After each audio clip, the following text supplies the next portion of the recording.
السلام علیکم ورحمۃ اللہ۔ بسم اللہ الرحمن الرحیم۔ حضرت علی بن ابی طالب رضی اللہ تعالیٰ عنہ کا بیان ہے کہ حضرت دانیال علیہ السلام بنی اسرائیل کے انبیاء میں سے نبی ہو گزرے ہیں۔ وہ یتیم تھے، ان کے ماں باپ زندہ نہ تھے۔ بنی اسرائیل کی ایک خاتون نے ان کو گود لے کر ان کی پرورش و پرداخت کی۔ اس زمانے میں بنی اسرائیل میں ایک بادشاہ تھا جس کے 2 قاضی تھے۔ وہ خاتون بہت ہی حسین و جمیل اور باروب تھی۔ وہ بادشاہ کی خدمت میں گاہے بگاہے آیا کرتی اور اسے پند و نصیحت کیا کرتی تھی۔ اس خاتون کی وقتاً فوقتاً بادشاہ کی خدمت میں آمد و رفت کو دونوں قاضی بڑے غور سے دیکھا کرتے تھے۔ اس کی محبت ان دونوں کے دلوں میں جاگزیں ہو گئی اور وہ اسے اندر ہی اندر دل و جان سے چاہنے لگے۔ ایک مرتبہ موقع پا کر انہوں نے اس پاک باز خاتون سے اپنی اندرونی کیفیت کا اظہار بھی کر دیا اور اسے یہ باور کرانے کی کوشش کی کہ ہم دونوں تم سے بہت زیادہ پیار اور محبت کرتے ہیں۔ ہمیں یقین ہے کہ ہمارے عشق کو تم قبول کرو گے۔ مگر اس پاک باز خاتون نے انہیں نصیحت کی اور ان کی محبت قبول کرنے سے انکار کر دیا۔ دونوں قاضیوں نے طرح طرح سے اسے بھلا پھسلا کر اپنی جھوٹی محبت کے دام فریب میں پھنسانا چاہا، مگر وہ کسی بھی طرح ان کے ہاتھ نہیں آئی۔ جب دونوں قاضیوں نے دیکھا کہ یہ خوبصورت خاتون کسی بھی قیمت پر ان کے ہاتھ نہیں آ سکتی، تو انہوں نے جھنجھلا کر بادشاہ کے روبرو یہ شکایت کر دی کہ جو عورت آپ کو پند و نصیحت کیا کرتی ہے اس نے زنا جیسے عظیم گناہ کا ارتکاب کیا ہے۔ بادشاہ نے جب اپنے قاضیوں کی شہادت سنی تو وہ بڑی مشکل میں پڑ گیا اور اسے بے حد صدمہ پہنچا، کیونکہ وہ اس خاتون کی شرافت و نجابت کا دل سے قائل تھا، مگر قاضیوں کی شہادت کو بھی جھٹلایا نہیں جا سکتا تھا۔ غرض بادشاہ نے دونوں قاضیوں کی شہادت پانے کے بعد مزید تحقیق و تفتیش کی ضرورت محسوس نہیں کی اور ان سے کہا تم دونوں کی شہادت قابل قبول ہے۔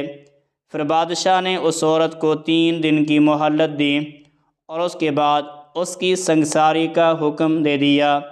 نیز شہر میں یہ منادی کرا دی کہ فلاں دن فلاں عورت کو سنگسار کیا جائے گا، لوگ اسے دیکھنے کے لیے حاضر ہو جائیں۔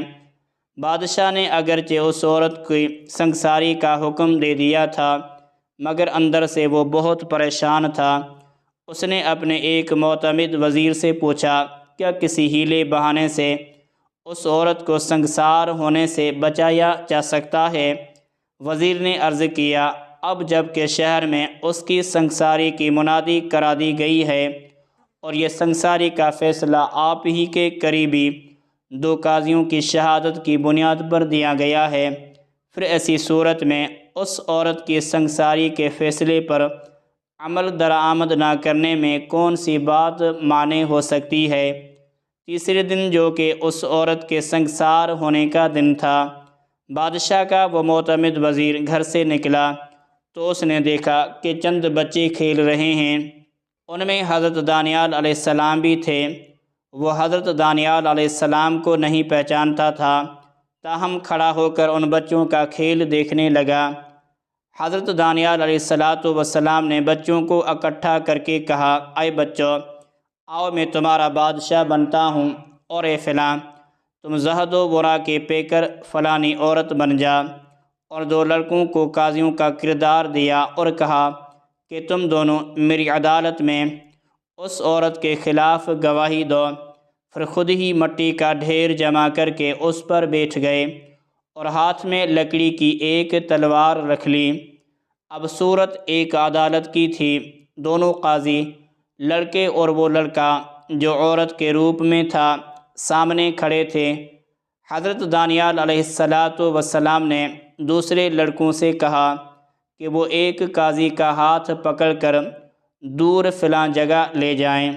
جب وہ چلے گئے تو دوسرے قاضی کو بلا کر سختی سے کہا سچ سچ بتا ورنہ تجھے قتل کر دوں گا۔ تو کس بنیاد پر اس عورت کے بارے میں زنا کی گواہی دیتا ہے؟ قاضی کہنے لگا میں گواہی دیتا ہوں کہ اس عورت نے زنا کا ارتکاب کیا ہے۔ حضرت دانیال علیہ السلام نے پوچھا کب؟ ننھے قاضی نے جواب دیا فلاں روز۔ حضرت دانیال علیہ السلام نے پوچھا کس مرد کے ساتھ اس نے زنا کیا ہے؟ ننھے قاضی نے جواب دیا فلاں بن فلاں کے ساتھ۔ حضرت دانیال علیہ السلام نے پوچھا کس جگہ؟ ننھے قاضی نے جواب دیا فلاں جگہ۔ حضرت دانیال علیہ السلام نے لڑکوں سے کہا اس قاضی کو لے جاؤ اور دوسرے قاضی کو میرے پاس بلا لاؤ۔ لڑکوں نے حکم کی تعمیل کی۔ حضرت دانیال علیہ السلام نے اس دوسرے قاضی سے بھی وہی سوالات کیے جو پہلے قاضی سے کر چکے تھے، مگر اس دوسرے قاضی کے جوابات پہلے قاضی سے مختلف تھے۔ حضرت دانیال علیہ السلام زور سے اللہ اکبر پکار اٹھے۔ بادشاہ کا معتمد وزیر جو کہ یہ سارا منظر دیکھ رہا تھا، وقت ضائع کیے بغیر بادشاہ کی خدمت میں پہنچا اور اس کو بچوں کا کھیل تماشا کہہ سنایا۔ بادشاہ کو ہوش آیا اور اس نے حضرت دانیال علیہ السلام ہی کی طرح دونوں قاضیوں کو بھلا بھیجا اور انہیں الگ الگ کر کے ان سے بیانات لیے۔ معلوم ہوا کہ دونوں کے بیانات مختلف ہیں۔